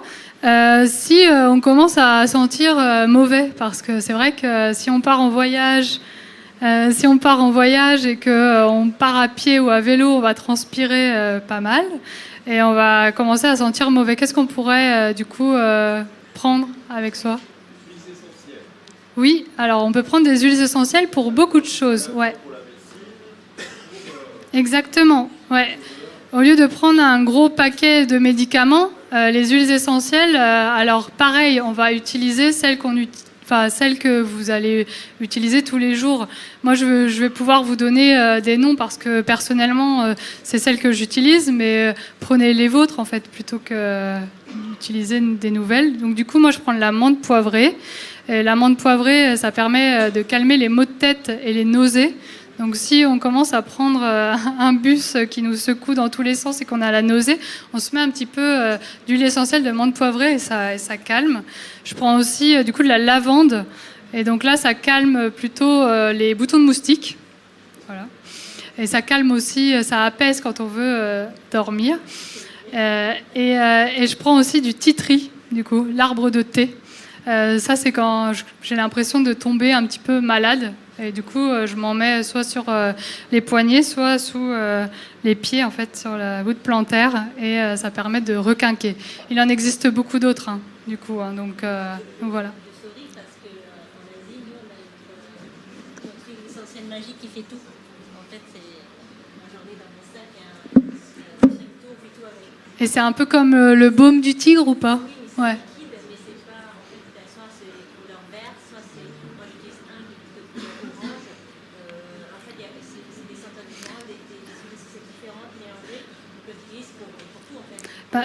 Ouais. Du coup, je pense que c'est vraiment le baume du tigre, c'est ça, hein, non ? Parce que. C'est pas le baume du tigre, parce que le baume du tigre, c'est solide. Ouais, ok. En tout cas, c'est le rouge, le vert, moi, qui m'a fait penser ça, mais après, voilà. Donc, en fait, on n'a pas 36 000 bouteilles, on a une bouteille qui utilise pour tout. Ouais. En tout cas, j'en connais qui utilisent le baume du tigre pour tout, voilà. Donc ça peut être aussi une alternative. Non, non. Et en pensant odeur, du coup, moi je prends aussi du bicarbonate de soude. Et ça, c'est par exemple quand les chaussures commencent à sentir mauvais, on saupoudre un peu de bicarbonate dessus et ça tue les odeurs, vraiment. Sur la peau, il y a certaines personnes qui vont être beaucoup plus sensibles, donc ça dépend.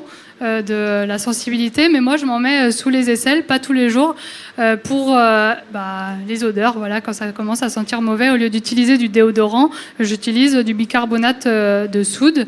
Et pareil, je prends un savon, seulement un savon de Marseille, classique, que je coupe en plusieurs parties pour me laver les cheveux, pour me laver le corps, et je me lave aussi les dents avec. Avec le savon de Marseille. En fait, c'est un antiseptique, le savon de Marseille, et le goût n'est pas top. C'est sûr que le goût n'est pas top, hein.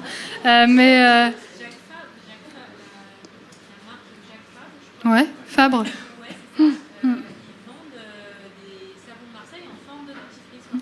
Oui. Oui, le savon de Marseille peut vraiment s'utiliser comme dentifrice. Et j'ai eu la confirmation de mon dentiste. Après 2 ans d'utilisation de savon de Marseille, je n'ai jamais eu de carie et j'en ai toujours pas. Donc voilà. Toutes les 2 semaines, en plus, je mets du bicarbonate de soude, donc que j'utilise pour les odeurs, mais aussi pour me laver les dents. Mais qu'une fois toutes les 2 semaines, parce que sinon c'est abrasif et c'est mauvais pour les gencives. L'argile, oui. On peut prendre de l'argile. L'argile, c'est indispensable. Pas que pour les dents. L'argile, que ce soit. Mais c'est ça aussi, on a tous et toutes nos petites astuces et on a tous et toutes notre façon de faire. Donc l'utiliser en voyage, ça va être super important, mais de déjà commencer à la maison, de tester en fait. De tester tout ce qu'il est possible de faire. Parce qu'il y en a qui vont me dire que le bicarbonate de soude sous les aisselles, c'est pas possible pour eux. Voilà. Donc c'est aussi de tester. Évitez aussi un petit aparté, évitez de vous laver avec du savon dans les rivières. Parce que du coup ça change le pH de l'eau. Donc quand on va se laver dans une rivière, on se lave sans rien. Voilà, on se lave comme ça et c'est même très bien en réalité de se laver seulement avec de l'eau. Voilà, plutôt que d'utiliser du savon. Est-ce que vous voyez d'autres choses vraiment très très importantes à prendre dans le sac pour éviter de polluer? Moi je regarde. Une pince à épiler? Oui, totalement. Oui.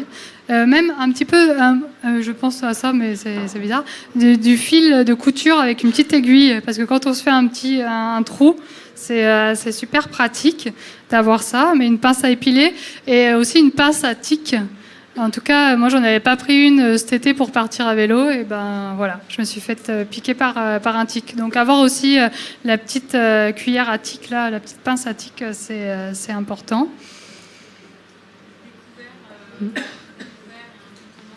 Exactement. Du coup, des couverts réutilisables et un contenant. Alors, bien sûr, on prend ce qu'on a. Je ne vais pas pousser à l'achat. Il vaut mieux prendre ce qu'on a. Mais on peut trouver aussi des petites choses chez Emmaüs. En tout cas, moi, j'avais trouvé un bol en inox qui se refermait chez Emmaüs et c'est tout léger. Donc, privilégier l'inox plutôt que le verre. Parce que le verre, en fait, ça casse quoi, dans le sac. Et c'est lourd, exactement. Donc, privilégier les boîtes en inox. Et les couverts, on prend les couverts qu'on a chez soi. Qu'est-ce qu'on pourrait prendre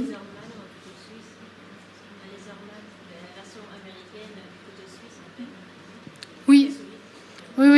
Donc, soit couteau suisse, soit d'autres systèmes, ou même des fois des systèmes où on peut avoir cuillère, fourchette, couteau, tout en un. Donc ça c'est le top parce que du coup, ça tient un peu de place et c'est léger. Des sacs à vrac, ouais. Des sacs à vrac et aussi des sacs en tissu qu'on va pouvoir utiliser pour aller faire le marché, mais aussi pour les vêtements sales. Voilà, on va les mettre à l'intérieur, avoir plusieurs sacs. Et je pense aux vêtements aussi. Voilà, il faudrait des vêtements qui soient simples au niveau séchage, mais aussi qui... comment dire ça ? En fait, il y a plein de vêtements où maintenant il y a des particules de plastique qui se déversent dans l'eau quand on les lave. Donc, évitez de prendre ce genre de vêtements et plutôt prendre d'autres vêtements qu'on peut trouver maintenant chez Emmaüs sans problème. C'est des vêtements en lin. En fait, les vêtements en lin permettent aussi d'absorber la transpiration et les odeurs. Donc on ne va pas se sentir mauvais comme certains... Alors, des fois, il y a certains vêtements qu'on va trouver chez chez Decathlon qui vont être super performants. Mais en réalité, au bout de 2 heures, on pue la transpiration. Mais vraiment, on pue la transpiration. Alors, il vaut mieux prendre des vêtements qui sont fabriqués en lin. Maintenant, il en existe avec de l'ortie, du chanvre. Et désolé s'il y a des personnes véganes, mais il y a aussi en laine. En fait, les vêtements en laine permettent d'absorber les odeurs. Et on pense qu'on va vraiment transpirer avec les vêtements en laine, mais pas du tout. Il y a la laine de Mérino. Alors, je ne sais pas si vous avez déjà testé, mais c'est vraiment extraordinaire. Voilà. Voilà, on ne sent pas mauvais. Un t-shirt qu'on va pouvoir porter 4 jours et transpirer à fond, on ne sent pas mauvais. Donc, c'est assez... les caleçons, ça va être moi la même chose, c'est sûr. Donc voilà, il y a certains textiles qui sont plus adéquates et qui vont permettre d'éviter de polluer, de sentir mauvais, ce qui est plutôt pas mal. Et quand on va dans un pays froid, il faut mettre des couches, en fait. Ce qui va être important, c'est les couches. Avoir plusieurs couches, 4 couches en fait sur soi, et c'est ça qui va permettre de ne pas avoir froid, plutôt qu'un gros truc qu'on va acheter. Seulement un gros truc, ça va pas être assez pour nous. C'est les couches qui vont être très très importantes. C'est la technique de l'oignon. Je sais pas si vous connaissez. Voilà, c'est ça. On a fait à peu près le tour. Il reste encore certainement d'autres choses à dire. Hop. Mais du coup, là, j'aimerais quand même passer aux questions. Parce que j'en suis sûre que vous en avez. Et des choses auxquelles je n'ai pas pensé. J'aimerais bien, du coup, que vous puissiez intervenir.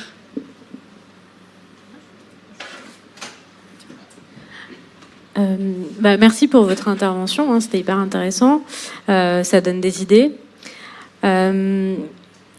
Moi, ce qui me dérange un tout petit peu, c'est le fait de recourir à beaucoup de sites internet. Enfin, j'essaye de réfléchir à une nouvelle façon de voyager sans passer par internet, et je me rends compte que c'est quand même compliqué, ne serait-ce que pour acheter des billets de train si on prend le train. Enfin, on peut aller en gare, mais faut se déplacer. Et du coup, là, vous avez cité beaucoup de sites internet, donc moi, j'aimerais bien ne plus passer par ça. Donc voilà, ma question serait, c'est quoi comme alternative? J'essaie de plus en plus de parler autour de moi pour avoir des idées de voyager sans passer par internet et de récupérer des adresses et des numéros. Et deuxième chose, pour ce qui est du sac à dos, moi, par exemple, mon sac à dos est constitué, comme vous l'avez évoqué, plus le minimum d'habits, ça pèse. Donc, et que ça soit et du coup, faut pas avoir un dos fragile, quoi. Enfin, si on prend un sac à dos, ça peut être dans une valise aussi, mais en fait, moi, j'ai souvent l'impression de quand même me balader avec ma petite maison quand je veux faire du zéro déchet. Parce qu'en fait, les personnes qui achètent sur place quand elles ont besoin, certes, elles engendrent du déchet, et moi, je le ferai pas, mais elles sont quand même plus légères, je trouve. Donc, je pense qu'il faut avoir le dos solide, et pareil pour le vélo, pour voyager à vélo ou à pied. Moi, c'est des choses que j'ai envisagées, mais faut avoir la forme, quoi, qui va avec. Donc voilà, c'est des choses que je trouve intéressantes, mais faut pouvoir suivre, quoi. Pareil pour camper.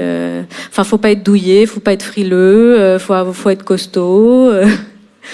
Oui, pour le sac à dos, et après je reviendrai pour les sites internet.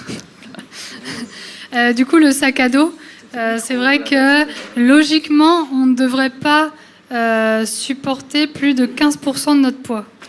Et il y a des chiffres qui vont jusqu'à 20%, mais moi 20% ça me paraît beaucoup. Du coup, mon sac à dos, oui, des fois il y en a qui parlent de 10, voilà. Bon, et c'est entre 10 et 20% de notre poids, et on ne devrait pas dépasser en fait ça. Moi personnellement, mon sac à dos, du coup déjà j'en ai choisi un petit. En fait, il fait 40 litres. Et même là, ça fait 8 ans que je l'ai. J'attends, pas avec impatience, parce que c'est très bien qu'il dure 8 ans, hein, mais du coup, de changer et de certainement prendre moins en fait, que ça. Moi, il fait 40, du coup. 40. Prendre moins que ça, en fait. Prendre 35 litres pour déjà éviter d'en mettre trop dans son sac. Voilà. L'un des conseils, ce serait ça.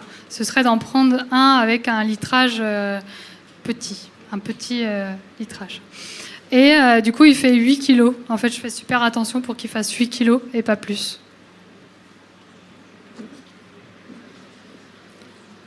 Parce que je mets très peu de vêtements en fait à l'intérieur. J'ai vraiment très peu de vêtements parce que, comme on disait, on n'a pas besoin de se changer en réalité tant que ça, puisqu'on utilise un t-shirt qui va éviter de sentir mauvais. Et je fais ma lessive super rapidement parce que en fait la laine là, dont je vous ai parlé, la laine de mérino, elle sèche vraiment très rapidement. Donc ça permet aussi d'avoir seulement un change pour faire.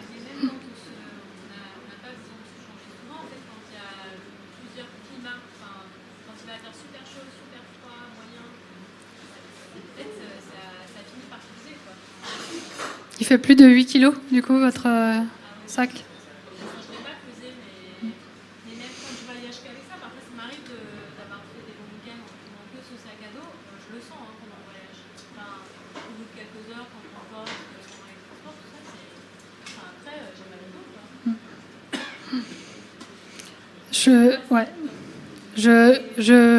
Je propose du coup très souvent un atelier, le sac à dos de voyage, où du coup j'apporte mon sac à dos type et on décortique pour voir ce qu'il y a dedans.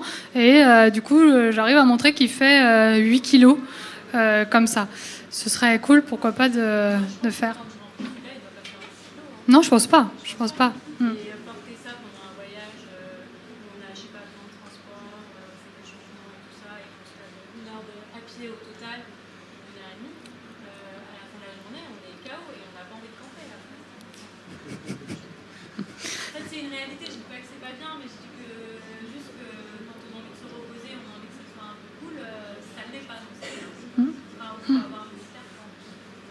Oui, et du coup, ce que je fais moi très souvent, c'est que du coup, je voyage pas mal là pour faire des ateliers comme ça, des conférences.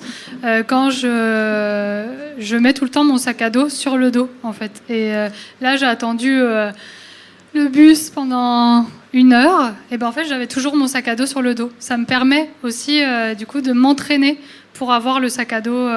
Et franchement, j'avais pas mal au dos. Voilà. C'est se muscler, exactement. Il faut se muscler. Ça, c'est super important. Il y a aussi des techniques, du coup, tous les matins, de faire certains exercices pour se muscler le dos. C'est voilà, un conseil que je pourrais donner. Et puis, de vraiment, quasiment tous les jours, de s'exercer un petit peu. Je dis pas de garder 8 heures son sac à dos sur le dos, mais vraiment de s'exercer pour avoir ensuite la force pour le faire. Et au niveau des sites internet, je suis totalement d'accord sur le fait que c'est mieux de se déconnecter. Et en tout cas, ce qu'il faudrait faire, c'est vraiment se déconnecter. Mais c'est difficile. Aujourd'hui, c'est vraiment super difficile de le faire. Donc, je n'ai pas de technique, à part que moi, je ne prends pas de GPS. Souvent, je demande en fait aux gens ma route.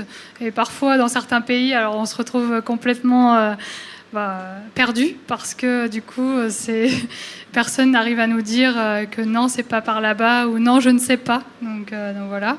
Mais en tout cas, moi, je mets en fait un point d'honneur de ne pas utiliser de GPS et de demander aux gens. Voilà, c'est une technique que je fais. Et puis, comme j'ai dit, de demander aux gens pour se loger, pour manger, J'ai pas de réservation préétablie aussi. C'est ça qui me permet d'être assez libre dans mes choix. C'est que j'ai pas réservé un hôtel pour la nuit.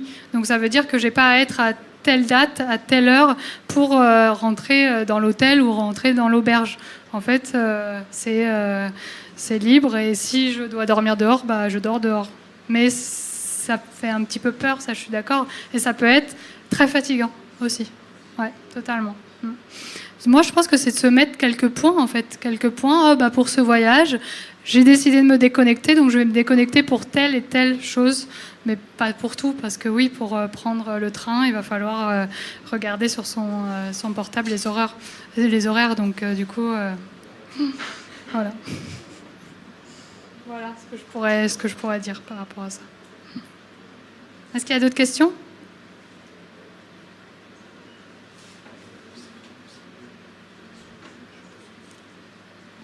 Non ?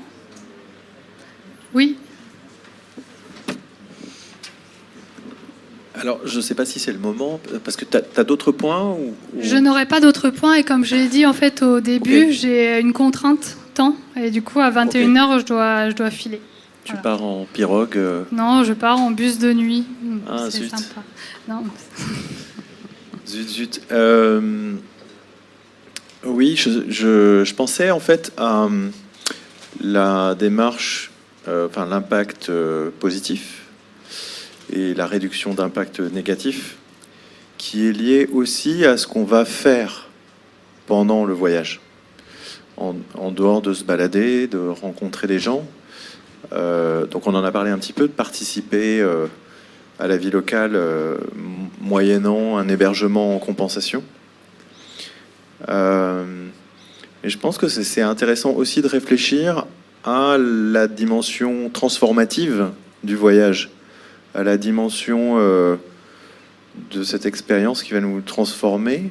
Et ça, même s'il faut être ouvert à l'imprévu, je pense que c'est bien aussi d'avoir quelques idées en tête qui peuvent structurer aussi l'itinéraire et puis aussi nous aider à intégrer l'imprévu pendant le voyage. Donc voilà, penser à je pense que c'est important de penser pour toutes ces questions-là, en fait, donc l'impact environnemental, mais aussi l'impact personnel sur soi-même et l'impact qu'on peut avoir sur les autres. Quand on voyage, on va évidemment transformer les personnes qu'on rencontre autant qu'elles vont nous transformer. Et il y a plein de manières de faire ça. Voilà, donc j'ai plein d'idées là-dessus, y compris celle de se positionner avec d'autres sur la conception de ce type d'expérience, en fait. Ouais, moi je suis partie un peu trop, je sais pas, hein, mais sur le pratico-pratique, du coup donner vraiment, voilà, vous voulez vous déplacer de telle manière, on va faire comme ça, vous pouvez faire comme ça, comme ça, comme ça. Et c'est vrai que sur la partie peut-être un peu plus philosophique, ou je sais pas, enfin voilà, du voyage, on en a très peu parlé ce soir. Je suis totalement d'accord, mais en tout cas, un voyage, ça peut transformer une personne, et c'est super important de continuer de voyager. Et c'est vrai que là, je l'ai pas dit ce soir. Parfois, j'ai des réponses comme quoi, si on a un impact si mauvais que ça, dans ce cas-là, il faut arrêter de voyager. Moi, ça me paraît. En tout cas, c'est pas une réponse valable, parce que le fait de voyager permet d'avoir une compréhension du monde. Le fait de s'enfermer ne permet pas en fait cette compréhension du monde. Donc, du coup, oui, c'est très important de continuer de voyager et d'y réfléchir avant. Oui et non. Pour mon premier voyage, je suis partie presque sans avoir regardé et sans avoir réfléchi de l'impact que ça aurait pu avoir sur moi, sur moi-même. Et quand je suis revenue après 1 an de voyage, j'étais complètement transformée. Alors peut-être que j'aurais pu y réfléchir un peu avant, parce que le choc a été dur. Hein. Au départ, 1 mois, le premier mois dans un pays totalement étranger a été compliqué. Mais après ce mois-là, j'ai vraiment vécu mon voyage, et ça m'a permis vraiment d'évoluer. Donc oui, penser certainement. Penser aussi au choc du retour, ça peut être pas mal aussi. Penser au choc du retour. Ouais, totalement. Et pourquoi pas faire des ateliers où on parle de ça, en fait, de sa vision du voyage, de qu'est-ce que ça peut faire. Ouais, totalement, c'est une bonne idée, ça. Ouais.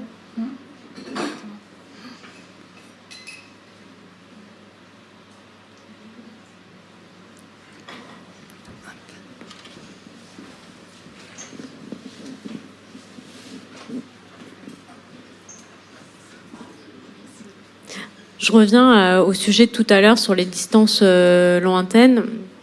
C'est vrai que ça reste une question. Alors, moi, je voyage pas loin pour voyager. Je me suis rendue cette année pour aller rendre visite à de la famille qui est loin, parce que j'ai des origines, mais je m'en suis privée pendant plusieurs années. Privée pour des raisons écologiques, mais aussi pour des circonstances personnelles. Mais du coup, je vois pas trop de solutions en fait pour ce type de voyage. Qui évidemment il y a un peu de loisirs, mais c'est surtout pour des raisons familiales, pour renouer avec ses racines. Ça demande quand même de prendre l'avion, d'aller loin, compenser. Ça demande des sous. On peut les mettre, mais moi je trouve que ça pose une question d'éthique. Et mis à part réduire ce voyage et effectivement avoir un voyage dont on réduit l'empreinte sur place, je vois pas vraiment de solution. Ouais, je suis pas sûre qu'il faut se culpabiliser tant que ça. Après, c'est aussi quelque chose de très personnel et du coup, je pourrais pas dire à quelqu'un d'arrêter de prendre l'avion en fait, parce que s'il a envie de découvrir le monde, mais en même temps il n'a pas un an devant soi, bien sûr que du coup il va prendre l'avion. Moi aussi je l'ai pris l'avion, hein, donc je veux pas culpabiliser les gens pour avoir pris l'avion. Je dis juste qu'il y a d'autres alternatives et des alternatives sur place. Voilà, par exemple sur place on peut essayer de faire autrement. Plutôt que d'utiliser un taxi pour une personne, on va utiliser les transports locaux, bien sûr qu'on peut faire ça. Et c'est une réflexion personnelle, hein, je pense, et du coup, il faut mieux éviter d'être moralisateur ou moralisatrice par rapport à ça. Je ne vais pas dire à quelqu'un de ne pas prendre l'avion. Moi, ça me paraît pas top. Par contre, je ne vais pas dire à quelqu'un de prendre l'avion tous les week-ends. Non, parce que ça me paraît totalement mauvais de cette manière de faire. Mais en même temps, vous êtes certainement partis pour découvrir... pour retourner dans votre famille, pour découvrir vos racines, et c'est très bien. Donc il faut prendre dans tout... personne n'est parfait, et dans toute situation, il y a une part de positif et une part de négatif. Je crois qu'il faut aussi, bien y réfléchir avant et vivre avec et vivre bien, quoi. Parce que on va pas arrêter de... en tout cas, moi je pense qu'il vaut mieux pas arrêter de voyager. Mais il faut réfléchir. Ça ouais. En tout cas, merci beaucoup d'être venu. J'espère que ça a répondu à quelques-unes de vos questions. Il reste encore beaucoup de choses, beaucoup d'autres alternatives, certainement. Et n'hésitez pas à me renvoyer un message, si vous voulez me faire un retour ou s'il y a d'autres questions qui arrivent après. Il n'y a pas de problème, je réponds rapidement.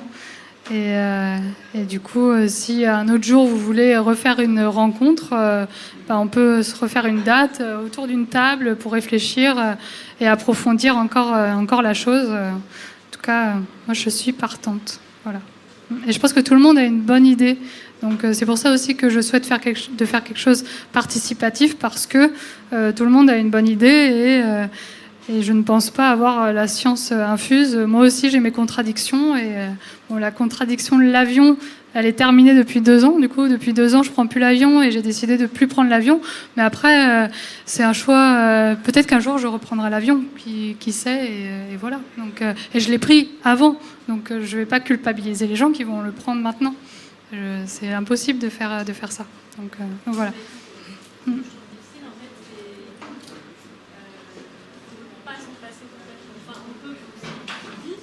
Comme Internet, ouais. Comme Internet, du coup. Comme Internet.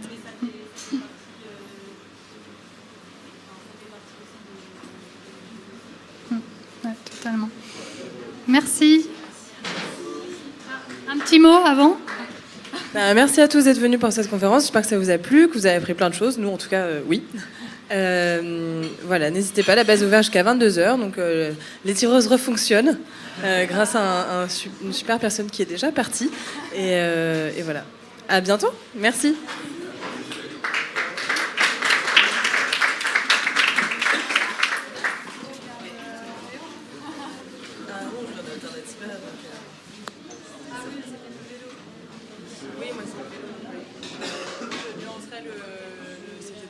machin, parce que on fait Paris-Londres avec